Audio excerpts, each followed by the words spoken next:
Hello again. We are sticking with Syrah on the second day of the year. And this is the Northern Rhone again. It's an Hermitage by Delas, and it's Les Bessards, 1997. So, it should be in a good window right now. Hermitage is really considered to be basically the best Syrah wine made anywhere.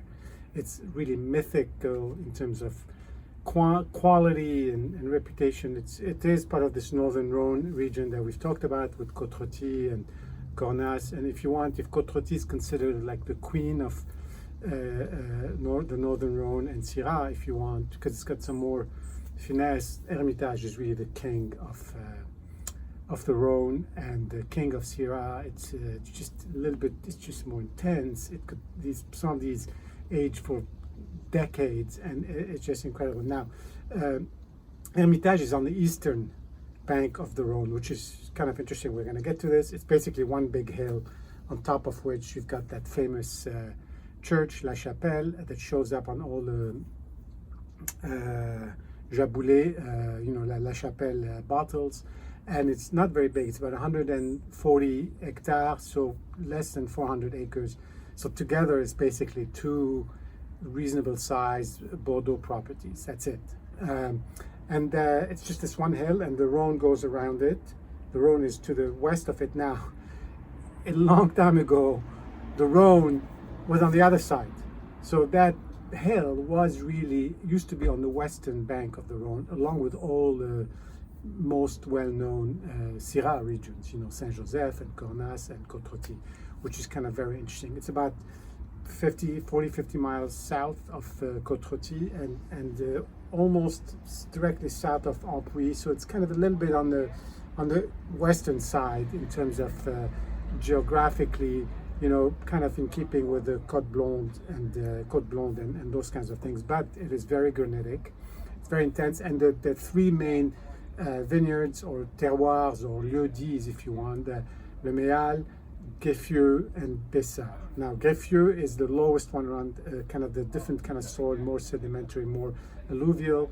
It goes up in certain areas. Méal and Bessards are higher up, and Méal faces east some more. And the top of the hill is called L'Hermite, and that's kind of the highest, more granitic soil. But it's also mixed of a lot of other things. So, interestingly enough, this is where the white Hermitage is really grown, Marsanne and Roussanne. Anyway, this is a single vineyard, single lieu-dit Hermitage, which is not very common because most Hermitage are assemblage from the different.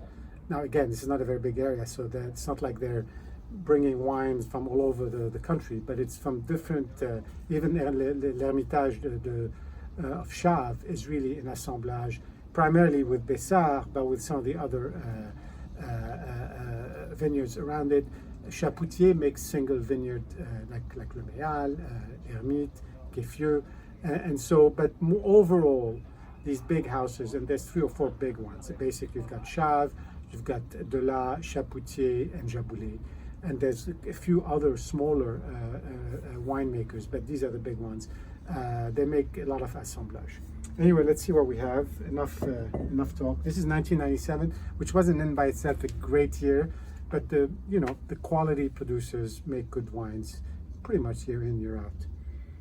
On the color, this is a little bit lighter than what we drank yesterday. It's 100% Syrah, all Hermitages, and you can see through it a little bit. So it's kind of interesting. It is destemmed for the most part, just with 30% maybe stems. And it's aged in reasonably neutral oak, so you're not going to have a lot of oak in there, but it's starting to be a little bit more orange, especially around the edges, and you see that clear alcohol going around the walls of the glass. On the nose, it's really evolved quite a bit. I've had it sitting in the glass for like 3 hours. In the beginning, when I first opened it, it was really like foie gras, totally, like 100%. You think you're, which is kind of interesting because, why? But anyway, it was the creamy, fatty foie gras, sort of aroma.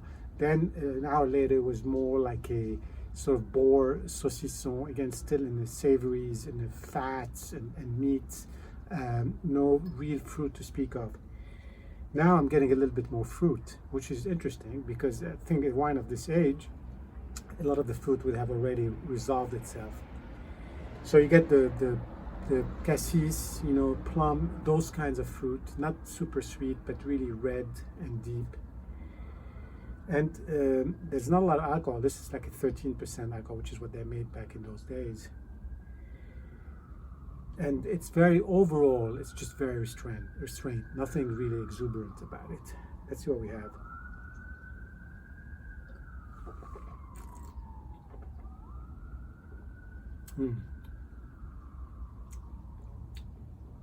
Acidity in the mouth. And that's kind of an interesting trait, as we found out with the Tensley Syrah. It's going to resolve itself, but it needs a bit of time, and it's going to go really well with food. This is a bottle we're taking to dinner tonight, so I think this is the whole idea, is to enjoy it with food.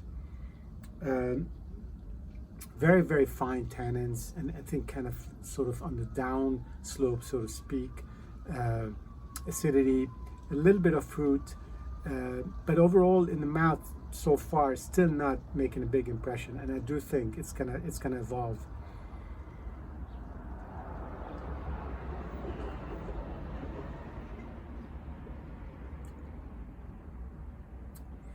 A little bit that dark chocolate, cocoa, no vanilla.